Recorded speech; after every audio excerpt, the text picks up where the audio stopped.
Yes, habari ya muda huu wapenzi watazamaji na wafuatiliaji wa channel ya Shingi TV DNA ya burudani. Karibuni tena baada ya siku nyingi kuweza kupotezana kwa ajili ya kuweza kuwa mbali kidogo na akaunti yetu ya Shingi TV. Tumerudi tena na habari za DNA ya burudani. Kwa siku ya leo ni juu ya mwanamuziki Harmonize, Konde Boy, Mjeshi, Teacher, Tembo, Baresa, majina kibao. Yes, bwana Harmonize amekuja na kali baada ya kipindi fulani kupita. Sasa bwana Harmonize amerudi tena, na hii yote ni kwa sababu ya pilika zilizokuwepo, mambo ya jinsi alivyokuwa nchini. Nafikiri tumeshakwenda sawa, sasa tumeshaelewana. Yes, back in the business, back in music, hapa Shingi TV DNA ya burudani, kimuonesha bwana Harmonize Konde Boy akiwa ufukweni hapo mjini Zanzibar, ambapo alikuwa ameenda katika maandalizi ya show yake ambayo itafanyika tarehe 25, yes, kisiwani Zanzibar. Yes, bwana Harmonize ameweza kubadilisha muonekano wake, na kuna maneno mengi sana aliweza kushare Harmonize kupitia mtandao wa kijamii wa Instagram, akielezea juu ya uhusiano wake na muziki na mashabiki wake. Yes, vitu vingi sana vimeongea na msanii Harmonize. Tutakapopata nafasi utaweza kufuatia channel ya Shingi TV ili kusogezea karibu kabisa burudani na maneno hayo ama msimamo wa mwanamuziki Harmonize Konde Boy.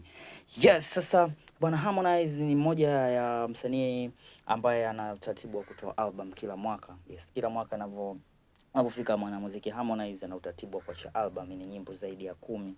Yes, sasa mwaka huu Harmonize aliahidi kuja na album itwayo Set 1 ama 31 ambayo ilipangwa kutoka mwaka huu 2025, lakini alituambia kwamba kutokana na management yake ya muongozi wake wamekubaliana kwamba kupeleka siku mbele kwa ajili ya album hiyo ya 31st ambayo ingekuwa imeshatoka, lakini kutokana na changamoto 1 2 3 za kwenye muziki, basi imeweza kuchelewa kidogo. Lakini najua mwanamuziki Harmonize ana kiu sana, kwa sababu ya Harmonize ana